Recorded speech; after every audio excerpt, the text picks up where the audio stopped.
வெயில் தான் காயத்ரி. அதாவது தாங்க முடியாத வெயில் அடிக்குது. ஆமாம், தமிழகத்தில் 9 இடங்களில் வெயில் வந்து சதம் அடிச்சிருக்கு, செஞ்சுரி அடிச்சிருக்கு.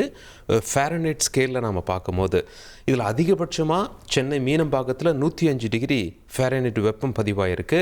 காட்ஸும் நம்ம பார்க்குறோம் சலீம். அடுத்து நம்ம நுங்கம்பாக்கத்தில் பார்க்குறோம் 104.72 டிகிரி ஃபாரன்ஹீட். அடுத்தபடியாக கடலூரில் 102.28, வேலூரில் 101.66, அதே போல் மதுரை நகரமில் 101.48 டிகிரி ஃபாரன்ஹீட்.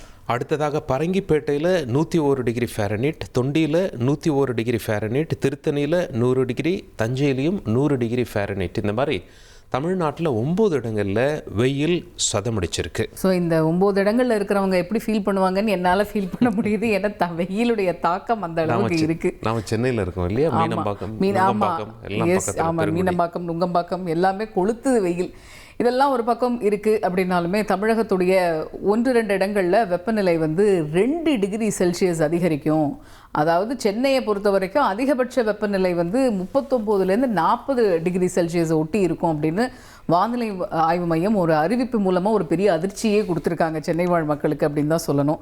ஆனால் இது எல்லாத்தையும் சேர்ந்து இன்னொரு அறிவிப்பு இருக்கு இல்லையா? ஆமாம், 3 மாவட்டங்களுக்கு நல்ல செய்தி வந்திருக்கு. அதாவது மழை தொடர்பான செய்தி. அது என்னென்ன மாவட்டங்கள் அப்படின்னு சொல்லி பார்த்தோம்னா, கன்னியாகுமரி, நெல்லை, தேனி மாவட்டங்களில் நாளை கனமழை பெய்ய வாய்ப்பு இருக்கிறது.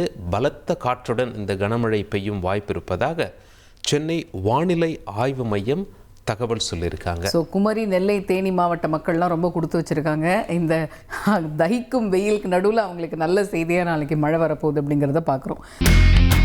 இனி செல்லும் இடமெல்லாம் செய்தி. தந்தி டிவியின் வாட்ஸ்அப் சேனலை ஃபாலோ பண்ணினா செல்ல இருக்கும் இடமெல்லாம் செய்தி. இதோ QR கோட், இப்பவே ஸ்கேன் பண்ணுங்க, ஃபாலோ பண்ணுங்க.